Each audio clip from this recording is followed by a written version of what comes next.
Welcome to AWS Made Easy. We're ready for your weekly update.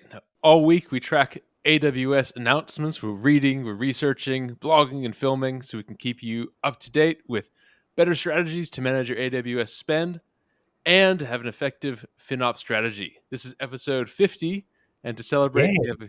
we have a guest from AWS, Arthur Petitepierre. So I'm Steven, this is Rahul Subramaniam, and welcome everyone. Hey, everyone. Welcome to the show. How was your weekend, Rahul? It was great. The weekend was spent primarily with the kids. We did tons of 3D printing. I'm on a mission to organize everything that I have in my home office and with all my carpentry and all the other tooling. So tons of 3D printed stuff on the Gridfinity system as well as in the Honeycomb system. So lots going on there. And the kids and I worked on hacking together a car. My blurring is behaving weirdly, but That's cool. we hacked together a car and tried to make it work. It's still work in progress, but getting there. So all in all, a fun weekend. What about you? Well, funny you should mention 3D printing. We've got a special surprise coming up in the show about that, so sneak preview there. We went over to Mount Rainier and over to the eastern part of the state. I'll put a picture on the stream here. Let's see. This is Mount Rainier, pretty iconic Seattle landmark, and of course had my AWS community builder hat on. It's so bright, all of the reflection of the sunlight off of the snow. It's actually quite interesting. You can hike up about halfway to this spot called the Muir Snowfield. Right. Now, a mistake that people make when they're hiking the first time is they put on sunscreen, assuming that the brightness is coming from the top down. But a lot of the brightness is reflecting off of the snow coming from the bottom up. So you need to sunscreen the bottom of your nose, the bottom of your ears, or else you get a bit of a sunburn.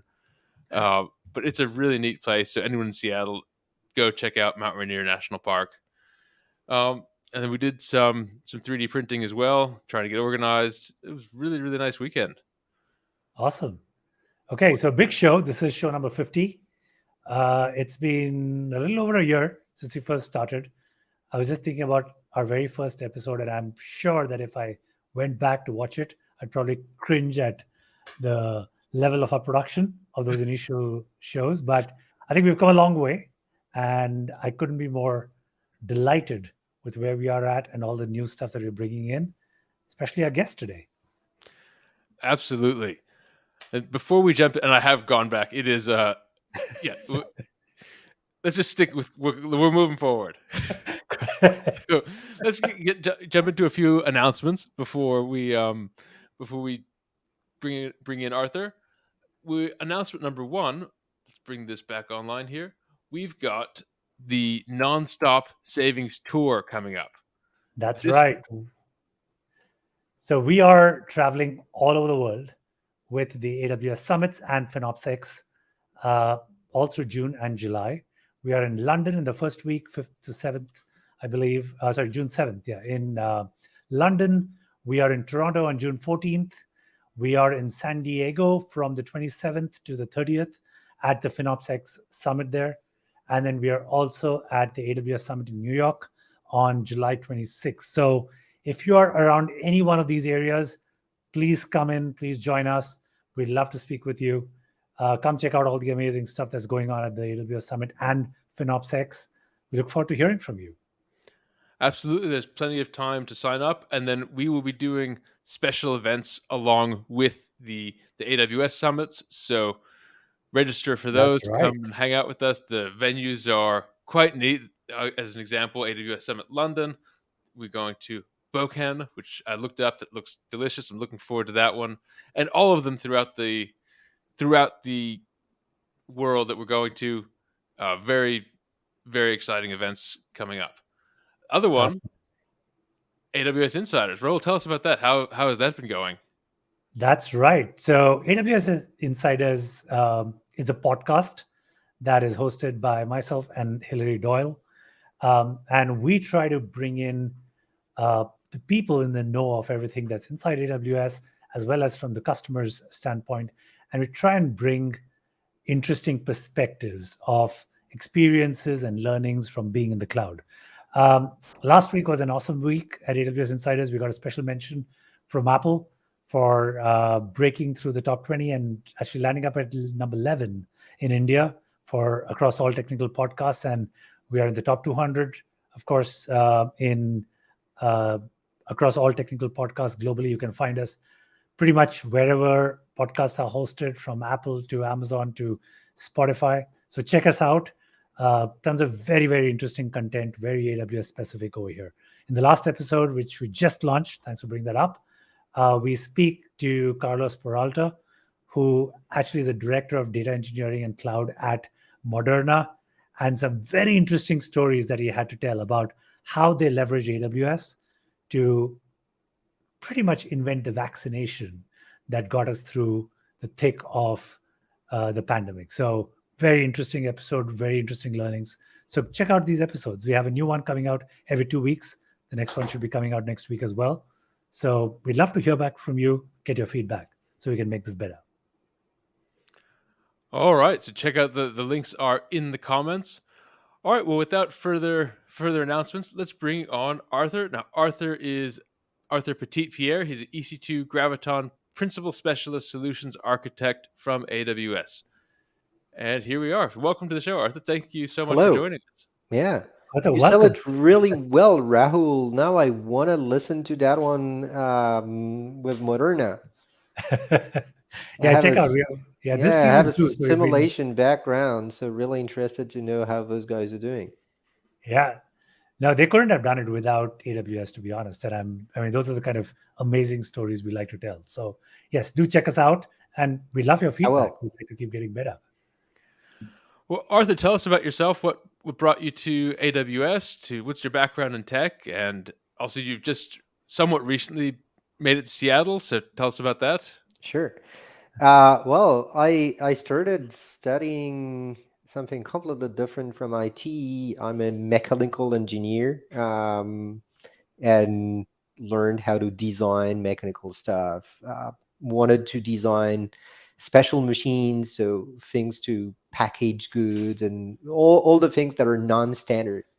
And then started when I started studying engineering, I realized that using a computer was like the mandatory tool for an engineer, and I started learning, and I was like, but actually that thing is even more interesting. And I realized that on a computer I could do everything.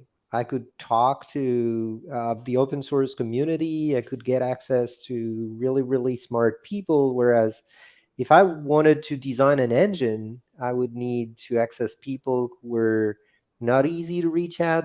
Um, I needed material that were really costly, whereas doing open source development and learning how an operating system would work, that was super easy and accessible. And so I started digging, and landed a first job a little bit by chance, working on supercomputers.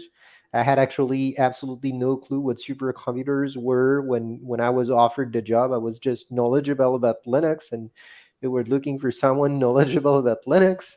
So landed on the biggest French supercomputing lab and started learning, and then got hired by a vendor. Um, Done 10 years in the HPC business at various roles, support, pre-sales, management, ended up as in a CDO role. And then AWS knocked at the door. So that was almost 7 years ago now. I had absolutely no clue that AWS could be a competitor in the HPC business. So I literally went to the first interview with setting the goal for myself to understand what AWS strategy would be for HPC. And well, for people who've interviewed with AWS, you quickly realize that you learn nothing. They ask you a question, but they don't give you information. And that was totally different from any interviews I had done before. And went for a first interview, a second, and I realized that all the people I was interviewing with were super, super smart. And I thought, like, well, they've probably not sent the best ones just for me. So there must be like a pretty high rate of smart people there. I want to work with those people. And I joined basically to feel stupid on a daily basis, and I've not been disappointed. So I joined as a HPC specialist in Europe. I've been there till 2019, and then in 2019 I had already started working with the Graviton team, and the Graviton team was about to release Graviton 2, so they were looking for a single-threaded SA to lead the Graviton adoption. And so they offered me a role in the US. I moved to Seattle, and I've been there since. That's an amazing story, Arthur. Thank you. Great. Well, Okay. should we jump into, I guess, the first bit of our question? We wanted to talk about the R7G, M7G instances that are very recently released. I'll put that back on the screen. Let me do that there. Oh, here we go. These are the M7G, R7G database instances. And I wanted to take a moment before we jump into that. Let's change the screen angle here one more time. Before we jump into that, I wanted to celebrate these new instance types with I'll show you this. I have 3D printed some instance logos here. Let me put that on the screen here. So oh, nice. So so that's the thing you mentioned. Oh, cool. Yes, these are our R7G and M7G. And I'm putting the STL files. I'll put a link into the chat now. So if you want to print out your own M7G and R7Gs, and Arthur, I've got some for you. So when we meet in Awesome. person, since we're in the same city, I will get those to you. So I just put a link Sure. in the description for the STL files. So let's talk about the R7G, M7G database instances. I'll put the article back on the screen, and I'll put that in the chat for those following along. So basically, what's happening is that we keep on releasing new versions of EC2 instances with Graviton 3 processors. So we released the EC2 instances back in mid-February, 13th of February, for M7G and R7G. C7G was already released a bit earlier. We did it last year in May. And so usually the way we roll out things is EC2 first, and then we release various managed services on top of EC2. RDS is a really highly demanded managed services at AWS. So it's kind of not really surprising that it would be the first to get those Graviton 3 based instances. They're faster, they're more cost effective, and so now they're available for RDS.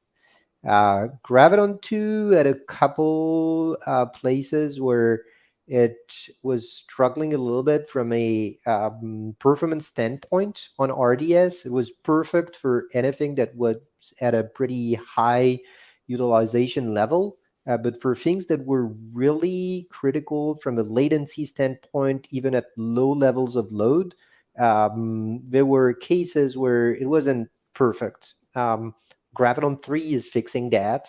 So with Graviton 3, across the board, you're getting excellent levels of latency and throughput on RDS. So really happy to have them. Awesome. One question, Arthur. I was very curious. Between the C7G that came out a little over a year ago or thereabouts to the M7G and the R7Gs, there's a huge gap in the middle. And just curious as to what caused the delays or what drives the decision to focus only on the Cs. We had a huge demand for Cs. So we landed as much capacity as we could for Cs until we reached a point where it was time to release MNRs. That's the dynamic for Graviton is a little bit different from most of the previous families we have released, because we have massive customers that are moving from x86 to those Graviton-based instances.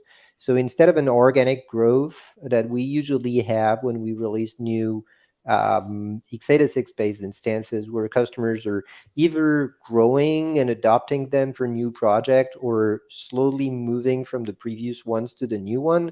Here we have massive customers that have super large projects where all of a sudden they decide, okay, let's port our applications and then switch that over to Graviton. So the instead of the not necessarily slow, used to be pretty fast, but at least steady growth. Relatively Now we linear. have more of step functions where all of a sudden we have a couple thousands of instances that are moved directly from one to the other instead of a steady growth. That's fascinating. And also, I assume that AWS themselves, the various managed services teams, they themselves were turning out to be big customers of Yeah, we Graviton. definitely eat our own dog food. So we have an enormous internal adoption for Graviton-based instances. Imagine that they are up to 60% more power efficient. So we have a huge incentive to reduce the carbon footprint of our data centers. So every time an internal team, be it for something customer visible, because there's the customer visible part of the infrastructure, the managed services that you directly access, but there's everything that's behind the control planes, the orchestration. For every API that you touch on AWS, there are instances that are behind. And Right. every time we move away from an x86 instance to a Graviton-based one, we reduce the carbon footprint of the data centers. So yeah, they're doing that massively. That being said, we prioritize customers in the adoption.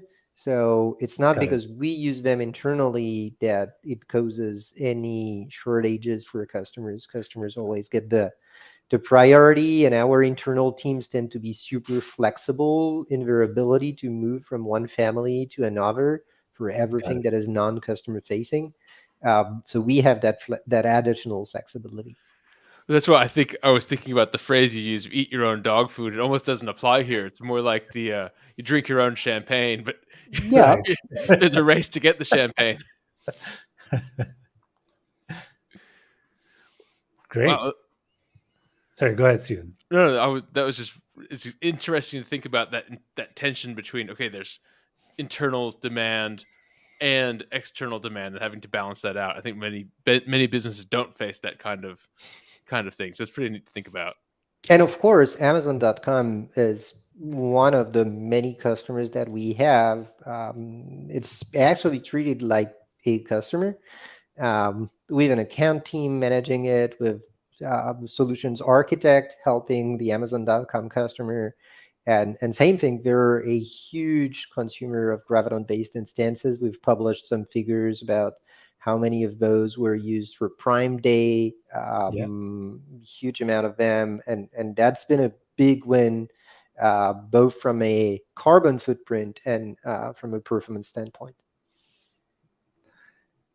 Yeah, we had another AWS insider recently join our podcast and give us a lot of those Prime Day details about Awesome. how Graviton has been influential and how Amazon being a customer. I was actually very surprised to hear that Amazon.com has account managers, not just one, that help coordinate things between the Amazon world, and they're treated like any other customer within AWS. Yeah, that's a model that works well with customers. We have account teams that are helping them to reduce their AWS bill. That's one of the weirdest thing about AWS. You can have an account team that instead of trying to sell you new stuff is going to help you to reduce your or optimize your AWS bill. So that's right. Yeah, we are doing that with Amazon.com too. That's something we really love about AWS. You guys are so customer focused and making sure the customer success is at the center of everything that AWS does. It does make a big difference in the way you interact with the customers, the way you propose solutions to the customers. And I think that's the one thing that a lot of folks who are not in the AWS ecosystem, they don't realize and they don't grasp it until they experience it. Yeah, and I get it. That's so new. When I joined, it was a little bit of a shock to hear that instead of pushing whatever would maximize the margin of the company I would be working with, um, I would have to help customer do what would be best for them. And in my previous roles at other companies, there was always that tension that, well, I know what would be best, but well, that's not what we will offer to the customer because, well, we have a partnership with whatever vendors, so we'd rather position that product instead of that other one. Or if we sell this solution, the margin will be way better, despite the fact that the solution is not the right one for the customer. I've never ever seen that at AWS, and from an SA standpoint, it's a really comfortable position because you can push whatever you feel is the best from a technical standpoint, no matter what's the effect on the customer AWS bill. And Graviton is, I mean, when we go to an account team and we help them to push Graviton at a customer, well, the direct consequence is at least a 20% cut on the EC2 bill. Right. And if we had a different model, the account teams would push back really hard because you come to them and you tell them, well, you're going to reduce the revenue from your customer by 20%. They would be really unhappy. And that's not the case at Sure. AWS. So that's So, one of the so the things that make, economics, yeah, so go you ahead. have aligned incentives, Yeah. I suppose, so that you don't have people who are trying to just artificially inflate the accounts, even though there might be some knowledge that the budget of the customer might support it. But that doesn't even matter, right? It's about what's the most efficient for the customer, and in the Yeah. long run, that's the better approach for everyone. Actually, I think that's a pretty neat place to transition to the AWS Digital Sovereignty Pledge. Speaking about customer obsession, do you mind if we put that on the screen? Sure, go ahead. Let's do that. Digital Sovereignty Pledge. This is about, well, I guess about speaking of customer focus, giving customers control over their data. Um, Arthur, why don't we start with you? What's your thoughts on the Digital Sovereignty Pledge? So the thing is, we've always said at AWS that security was job zero. So before anything else, we consider security. That's not an afterthought. That's a design goal right from the beginning. That's a design constraint right from the beginning, and that's central, and that's there all the time. So as much as cost and doing things that are best for customers, we do security every time because we know it's best for the customer. It's best today. It's going to be the best for tomorrow. And that's something that is so critical for them. And the security landscape is something always evolving. The regulation in the various countries is evolving all the time. And we've always been at the forefront of that, helping customers to have easy ways to encrypt their data at every possible stage, in memory, in transit, at rest. And the digital sovereignty pledge is just our long-term and official commitment to do that every time we can. Well, excellent. Well, I've put the link in the description so we can have you can go read it at your leisure. It's a fairly lengthy document, but it's really good. I like these fundamental principles of control of your data, Yeah, this data access, encrypt everywhere. So things like HIPAA Right. compliance and other type of standards require that. Um, and then it goes into what are they doing behind the scenes to make sure this all works. Nitro is a big part of that. So Nitro is the virtualization platform that we use for EC2. That's relying on some custom hardware that we designed at AWS that actually was kind of the stuff we designed before designing Graviton processors and other accelerators. And it's a huge piece of our security model. We've published an audit by a third-party company called NCC Group recently, where we disclose more of the design. We've published a Nitro security white paper where we explained the design of the Nitro system and how it makes workloads on EC2 more secure. And yeah, sure, I definitely engage customers to use Nitro-based instances.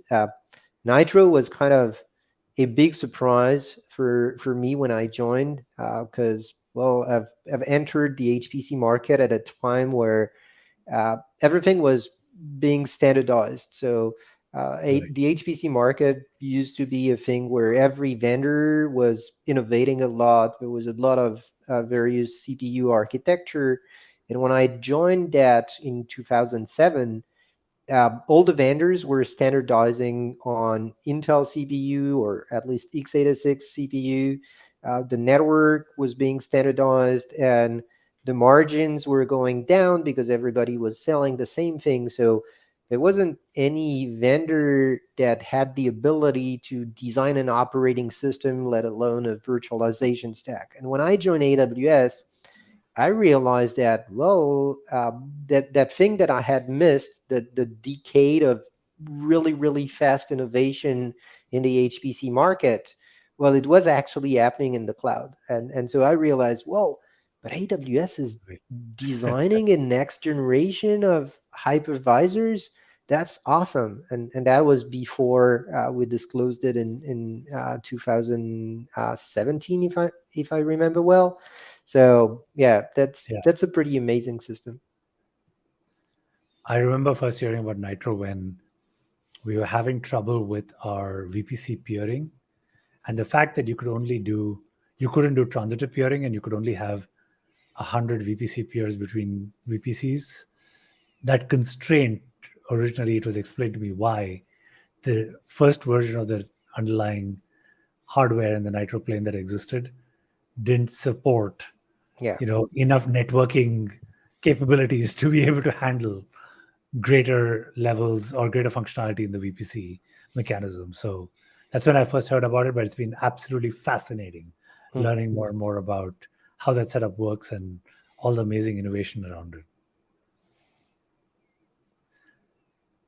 Okay, should we move on to the next item? Yeah. We have so many things to cover. I'm waiting to get to the core of the Graviton questions that I have for you, Arthur. So I think we have a few other things that we want to go through before we get to that.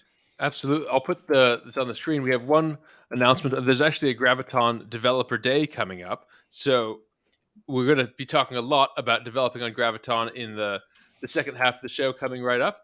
But for more information on that, there is a free AWS in-person training, and this is based in Palo Alto. I'll put the link in the comments. Arthur, what can you tell us about the Graviton Essentials Developer Day? So basically, that's a training built by Graviton specialists to help customers adopt Graviton-based instances.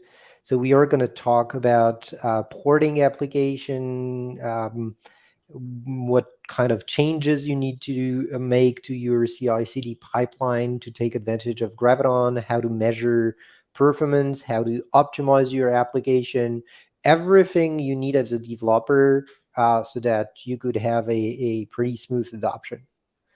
So that's a one-day training. There's going to be, if I remember well, 6 or 7 sessions. We will disclose a lot of things. We will answer many questions. Pretty exciting day, I think, for anyone who's willing to optimize their EC2-based workloads. Awesome. Fantastic. Well, if you're in the Palo Alto area, definitely go check that out. And the other one we wanted to cover, we wanted to talk about optimized PyTorch 2.0 inference. Let's bring this up on the screen. Here we go. So that one is a pretty amazing collaboration between AWS, ARM, and Meta. So Meta has recently kind of freed completely PyTorch. It was developed under Meta umbrella. There's now a full organization independent from Meta leading that. So AWS, ARM, and Meta have worked a lot to ensure that PyTorch is perfectly optimized for Graviton processors.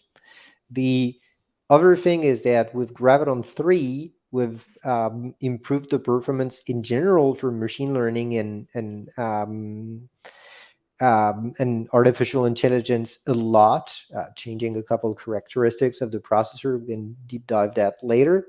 But the net result is that with the 2.0 version of PyTorch, for some workloads, we're up to 3.5 times faster than with the 1.13 version. So it's pretty amazing. Inference cost is also down by 50%. Lots of work behind that. There's one fantastic person behind that effort. That's Sunita from our Austin team. She's been doing a fantastic job on that. So thanks a lot to Sunita for that. Neat. And she is the Right. author of this article. Yes. And it's interesting. I think we're all thinking now with the prevalence of ChatGPT and other LLMs like it, we're all thinking a lot about inference and inference time. And we can actually see it in real time right now as we type in these questions and see these sentences fill out. So inference is going to be an even bigger thing moving forward. Yeah. And I think Completely we're agree. all have been exposed to it for a long time, but I think we have a more and more direct exposure and a direct feeling for it now as we're interacting with these systems directly. And there's a couple interesting trends from a hardware perspective and a software perspective in the AI/ML world. So there's been NVIDIA has been predominant for, let's say, the last decade, and it was a really, really fast-moving software world. So relying on the CUDA interface allowed to move really fast and have the fastest backend running on GPU. Now the frameworks have been more standardized. They've reduced the number of primitives that they were using behind the scene. So it's making the entry barrier a little bit lower for new hardware. And as at the same time, several vendors, including AWS, have been working on alternatives to these GPUs. So we've implemented 3 different types of accelerators: Inferentia, the second version of Inferentia, and Trainium. So Yep. those are specialized chips that we put in EC2 instance. They're coming with a software framework, and they're allowing customers to run inference and training at a way lower cost and a higher speed than what we can offer on NVIDIA GPUs.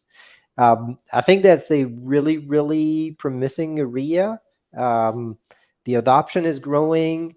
People tend to still rely on NVIDIA GPUs because that's what they've been doing for the last decade. So there's a little bit more of an entry barrier that we are lowering more and more by integrating those accelerators directly into the frameworks. So Right. it becomes easier and easier, and that's the same challenge that we have faced with Graviton a little bit earlier. It's ensuring that the software ecosystem is as similar as possible to the previous software ecosystem so that customers could just transition transparently, keep using the same code that they were using, and we do the changes behind the scenes so that they would get the best possible performance. The goal is really, and that's the same as Graviton, to make the adoption as smooth as possible. That NVCC and CUDA and all that's a pretty steep learning curve. I had a good friend of mine who did his chemical engineering PhD, and he spent basically 5 years learning CUDA, in order to accomplish his research. And it is a very steep. So if you can continue to use PyTorch and have things Yeah. in the background that are putting this on the right hardware and in an optimized way, that's probably a much more effective use of time for everyone involved. I wanted to share Jason's Completely agree. comment. Jason Andrews, great job on PyTorch 2.0. Great work for everyone involved. I think we echo those sentiments. So thank you, Jason, Completely. for watching and commenting. We're going to take a quick 30-second break, and we come back. We're going to get into some of the details about Graviton, about developing on Graviton, about performance on Graviton. So we will be right back in 30 seconds. Is your AWS bill going up? CloudFix makes AWS cost savings easy and helps you with your cloud hygiene. Think of CloudFix as the Norton Utilities for AWS. AWS recommends hundreds of new fixes each year to help you run more efficiently and save money. but it's difficult to track all these recommendations and tedious to implement them. Stay on top of AWS recommended savings opportunities and continuously save 25% off your AWS bill. Visit cloudfix.com for a free savings assessment. All right, we are back. Now let's talk. Let's talk about some of the Graviton questions we have. I think Rahul, do you want to take the first one about the Graviton economics? Yeah. So here's my question. I think when it came to the first Graviton instance type and then Graviton 2, the economics of moving to Graviton and Graviton 2 were no-brainers because you had instance types that were anywhere from 10 to 20% cheaper. And then add to that the performance benefits and the lower power consumption. All of that, like literally on every dimension, you would be better off as you made the transition over to Graviton. Now, it's interesting that with the Graviton 3, one thing changed. On average, the Graviton 3 instances are 7 to 8% more expensive. But all the conversation is about price performance. Here's a question to you, and I would love to understand what you're seeing with customers as they look at Graviton 3 as the option. If you're just measuring price performance and people care more about the performance, then it becomes a no-brainer. But for a lot of folks right now, their AWS bill matters more than squeezing out the last little bit of performance out of your instances. So how do you coach them? How do you tell them when to make the trade-offs of switching from Graviton 2s to Graviton 3s?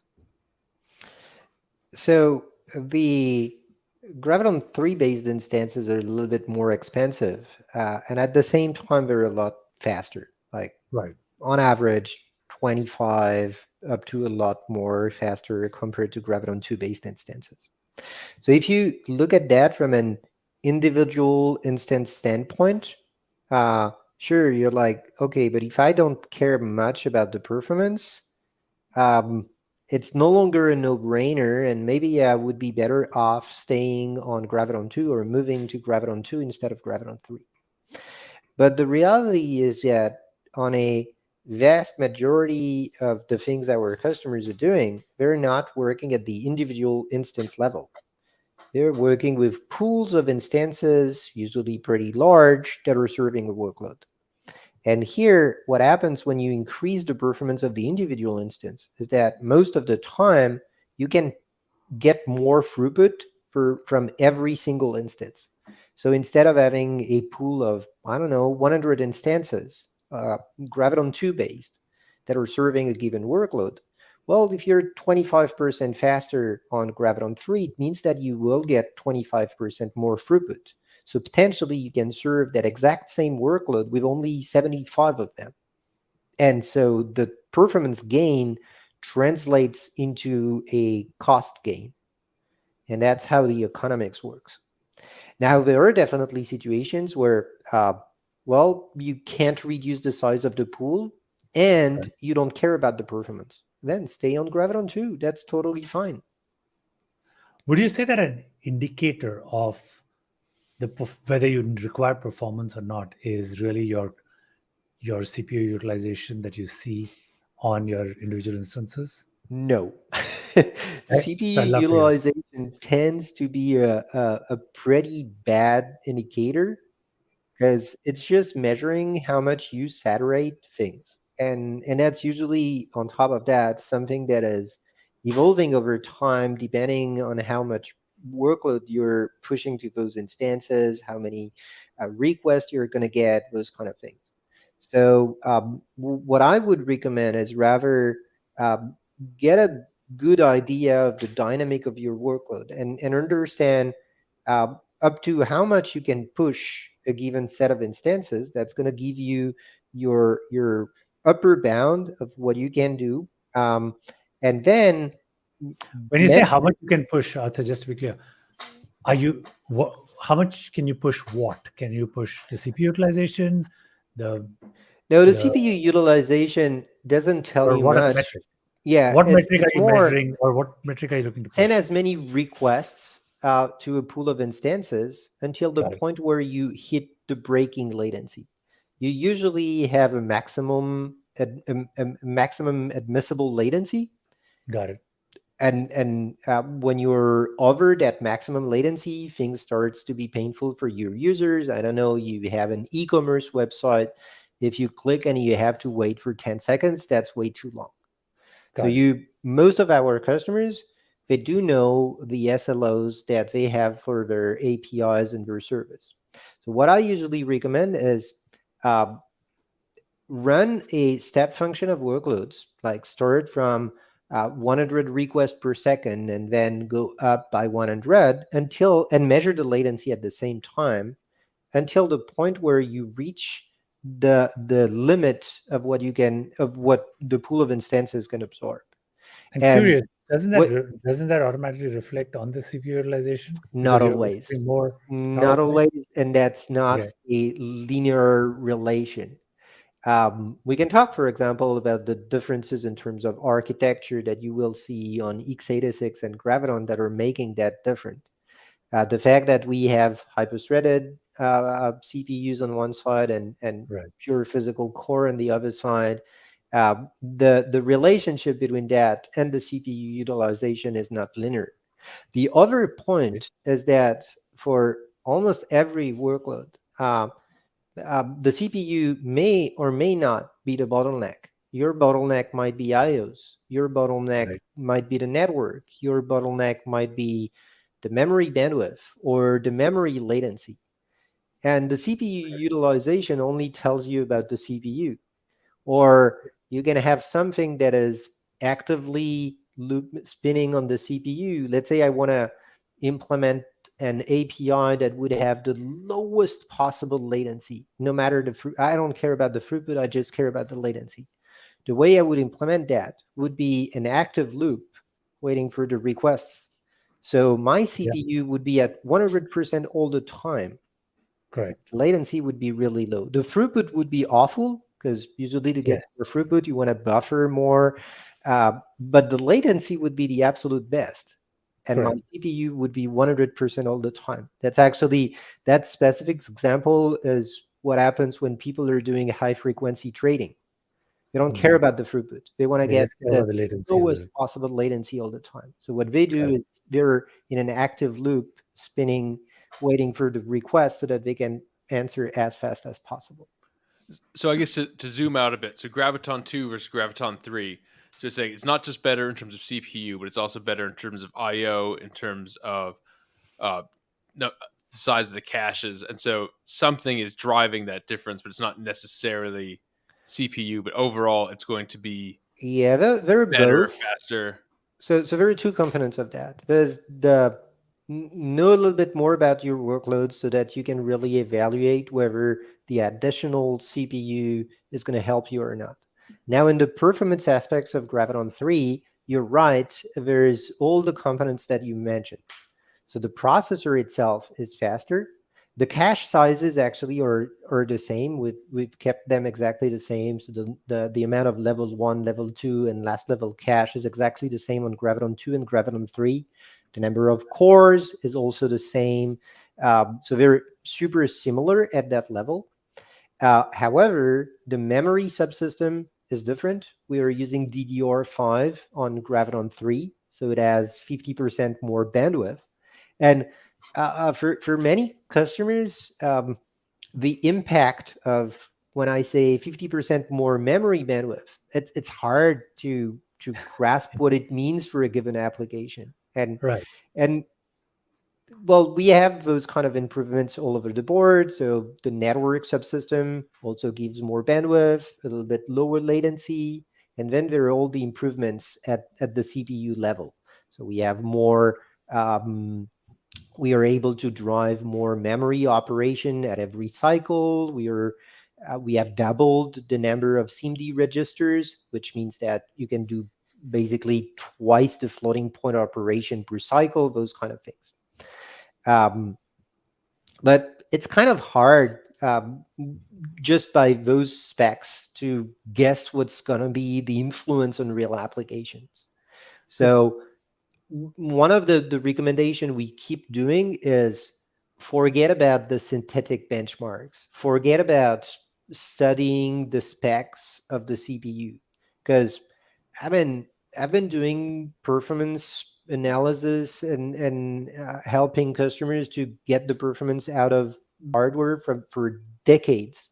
When you tell me, when you give me the spec of a processor, it's really, really hard for me to guess what's going to be the impact on a given application, even when I know the application well. So guessing from that, I recommend not to do it. Take your workload, take a real one, and test that. Don't waste time testing micro benchmarks, those kind of things. Just test your real workloads. And porting is easy. So so you're saying use real. So we're going to talk about benchmarking. So I might as well just jump into it. So benchmarking, I guess, test your real workloads, not just look at the synthetic ones, but look at your actual workloads. How do you recommend going about that? Some kind of A/B testing, or what approach works well for benchmarking a, say, 2 versus a 3, or 3 versus x86, or do you recommend 2 and 3 and x86? What so do you most see of as our the approach there? customers were running on x86 today. So usually the thing that is going to make you to make a decision is testing between x86 and one of the Graviton flavors. The effort to port the application from x86 to Graviton is the same regardless of whether that's on Graviton 2 or Graviton 3. Once you do it for Graviton 2, sorry, it's done. For Graviton 3, there are a couple of options that you may activate that are going to give you an even better performance on Graviton 3. But if you've done the work for Graviton 2, you've done 99% of the work.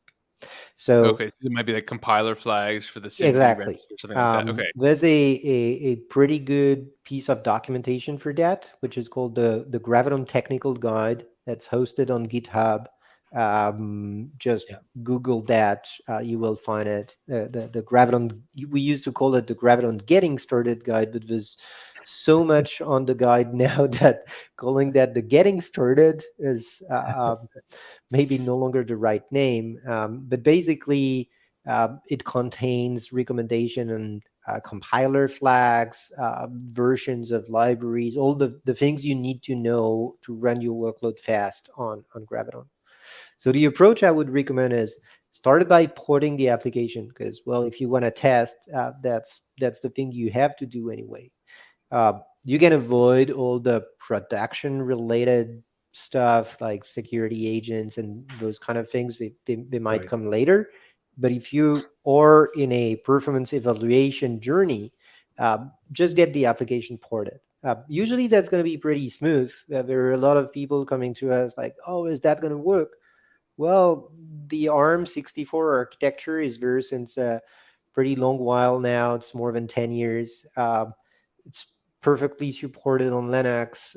All the compilers supported GCC, LLVM. There's an ARM compiler that's also giving a pretty good level of performance. Java has been ported since a long time, JDK 8 to be exact. So anything above JDK 8 works well. Same is true for Go, Rust, Python, Node.js. The list is too long to really document the list. It's more, the assumption is, unless we tell you it doesn't work, it means that it works. Got it. And so get started by porting, and then make the comparison between x86 and Graviton 2. Once you're there, that's easy to also compare with Graviton 3. But Graviton 2 being cheaper, if you can be in a satisfying situation with Graviton 2, go for Graviton 2. And then later, you might choose to go for Graviton 3 if that's even faster, if you care about it being faster, if the economic equation makes sense for you. Got it. But yeah, and like start you said, from there. look for your metric. Look to see what you're measuring, because that's going to make a big difference in terms of whether it becomes a no-brainer to move to Graviton 3, or if Graviton 2 is a safe first step. Exactly. I wanted to show some comments that we got. These are from Marcos Ortiz. Balmaceda, he said, completely agree. Test your own workload. And then, of course, also use the porting advisor. And he's posted a link to that. And Marcos runs the Graviton weekly newsletter. And we've had him on the show. He was one of our early guests. And so, hello, Marcos. Great to have you with us. And thanks for tuning in. So check out Marcos's Graviton weekly newsletter. And Thanks, thank you Marcos. for the comments. Cool. Yeah, the Graviton Porting Advisor is a convenient tool. We've released it as open source a couple months ago. So what it does is analyzing source code for various languages: Java, Python, Golang, C and C++. Not sure I miss any. I don't think so. And basically what it does is tries to find all the potential blockers or potential cases for places where you may not reach the maximum performance. So for C and C++, it's going to highlight all the places where there are specific implementations for x86 processors, calls to intrinsics, handwritten assembly. It will flag that and say, okay, pay attention to that. You might need an ARM64 equivalent. For the other languages, what it does is checking that all the dependencies are at the right version to get the right level of performance, like checking the Python version, checking what Python libraries you're sourcing, those kind of things. Got it. So it's kind of a lot of heuristics that have been shown to work over time. Okay, this is the minimum library version that you need to work with a particular, to make sure that ARM is going to work well. Yeah. Everything it does is in the getting started guide.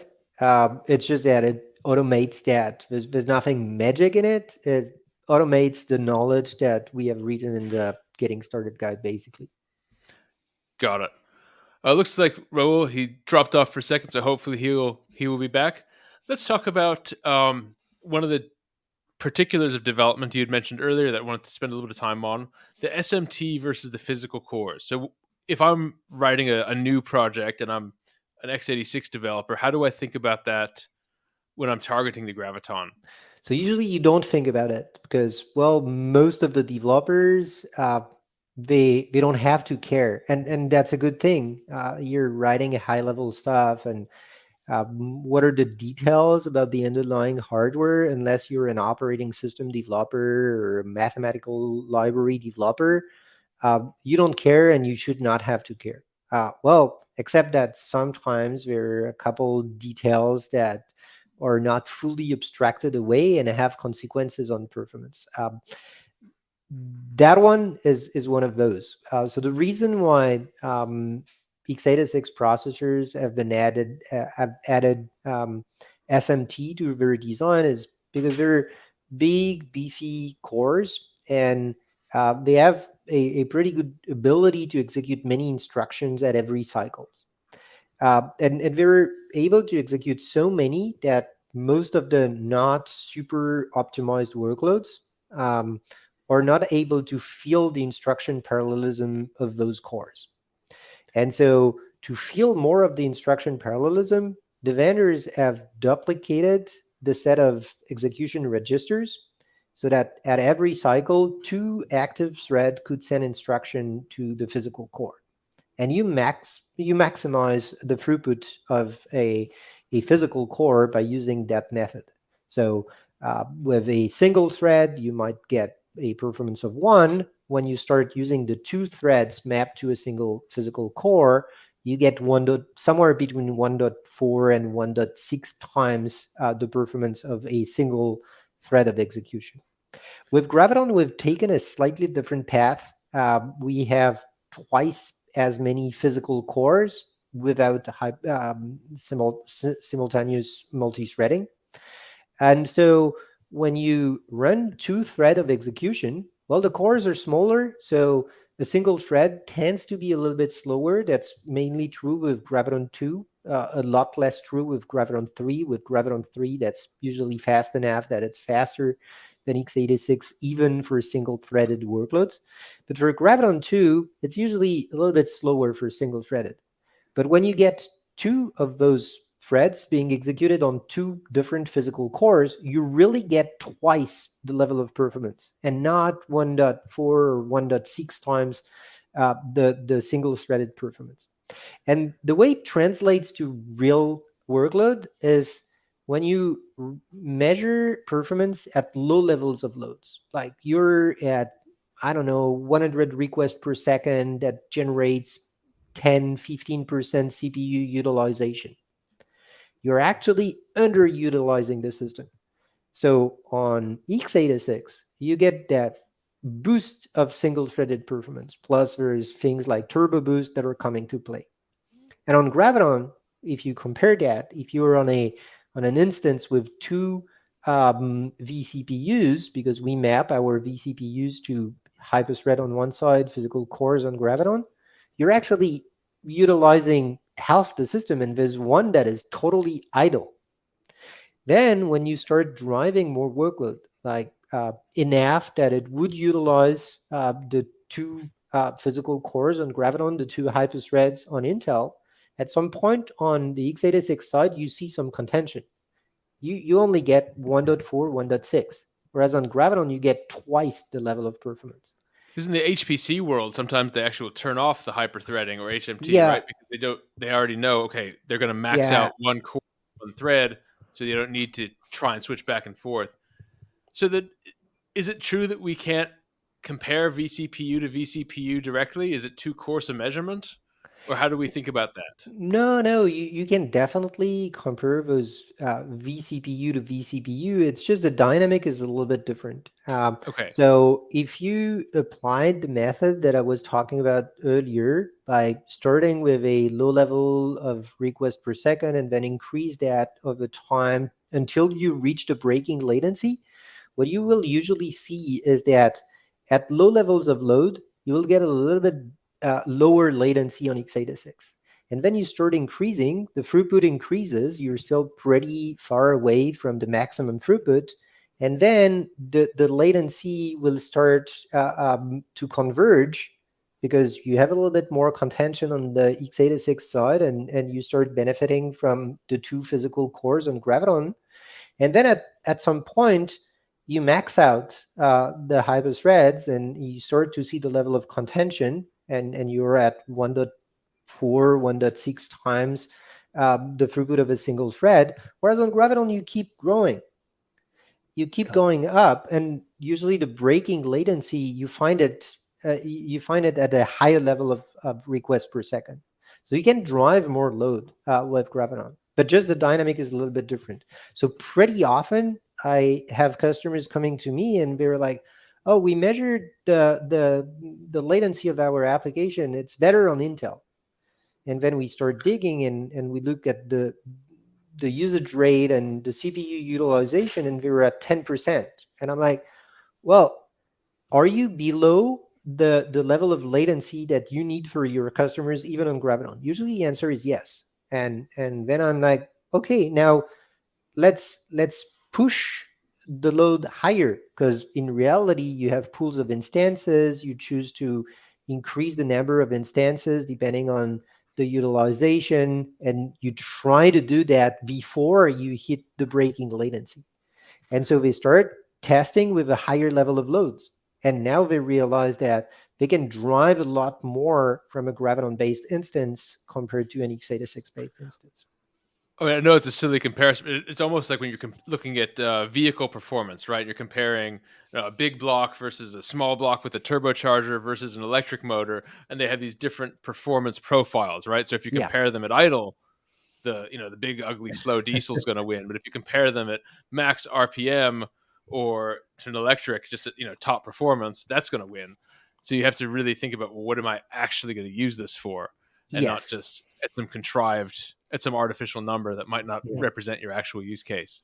And not lose the view that a single test is only one small window on what the reality is, and you want to take a step back and look at the global picture, and there's the behavior at low levels of load, the behavior at high levels. and that might be completely different. And you can't derive what's going to happen at maximum load from what's happening at 10% of max.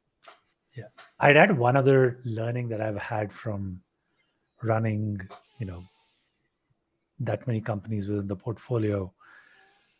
Very often you find developers jump to very quick conclusions around latency and stuff like that.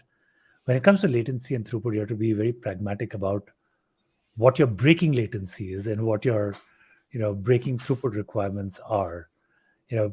Just because something is 10 or 11 milliseconds, the 1 millisecond difference doesn't really matter. What matters is what really is your breaking latency. Yeah. And that might be 200, 300, 500 milliseconds, right? I mean, you're operating at this false level of precision where you're trying to make trade-offs, when really what you should have at the back of your head is you're trying to beat the 200 milliseconds, and you've already done that, and that's all that matters. Yeah. So make decisions with that pragmatism in mind. Don't jump to those microscopic false precision metrics. That's that very difficult connection that has to be made between what you develop and what are really the business needs. Yes. And it's easy to lose that. And sometimes development teams are not even given the ability to get that connection. But yeah, just do what's good enough. Correct. I see this a lot happening in telco in particular. Like in telco, there's this sense of, you have to be super latency conscious, and they'll give you these metrics for per transaction, and this is going to be it. At the end of the day, you just need the call to go well. And for that, you have a 200 millisecond latency requirement. And that's a normal engineering bias. It's like we've been trained to get the best possible thing at the lowest possible cost, whatever. And sometimes you have to learn that, well, actually, that's not only about that, but there's a bigger picture. That's right. It is amazing. It happens in every discipline, right? And in skyscrapers, how many floors do you go up? Why does that matter? Cars, what's your 0 to 60 time? Well, who needs that for most users of cars, right? We're always optimizing for the sticker number and not necessarily the real effective use case number. Correct. I know we are coming up on time, and I think we've just kind of crossed our usual 1 hour thing, but there's just so much more to discuss and cover. Arthur, we'd love to have you back for another episode, because there's just so much more to cover around Graviton. And I'm sure that our audience is super curious about all of this stuff. I know from speaking to a bunch of AWS customers that they want to explore Graviton. They see the benefits of getting there, not just on the price and the performance stuff, but also on their sustainability goals. And it ticks a lot of boxes for them as a business. So we would love to have you on for another episode if you would be willing, so that we could cover those other aspects of it. And I know we had a bunch of other things that we had planned to talk about, but we'd love to do another episode as we cover that. Awesome. And don't forget one thing for the people who are listening. We've been talking about some of the corner cases, some of the things that you might get wrong, and those kind of things. The reality is that in 80 to 90% of the cases, the transition is just smooth, and you just do it. It goes faster, it's cheaper, and that's all you want to have.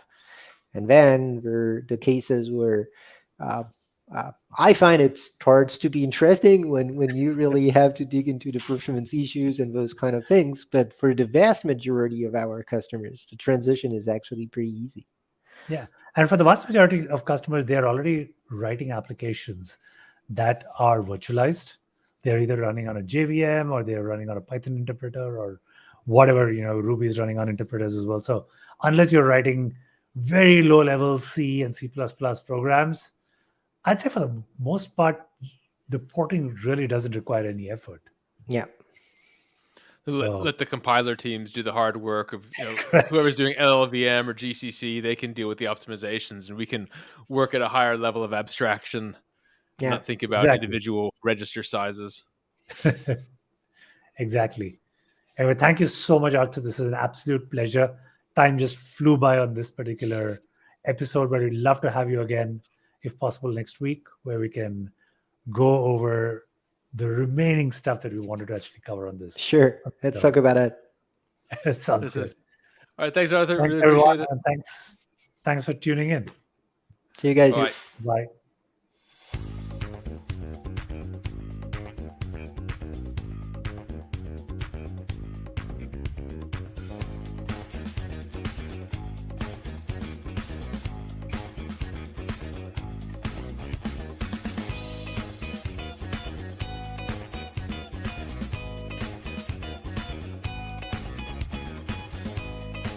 Public cloud costs going up and your AWS bill growing without the right cost controls? CloudFix saves you 10 to 20% on your AWS bill by focusing on AWS recommended fixes that are 100% safe with zero downtime and zero degradation in performance. The best part? With your approval, CloudFix finds and implements AWS fixes to help you run more efficiently. Visit cloudfix.com for a free savings assessment.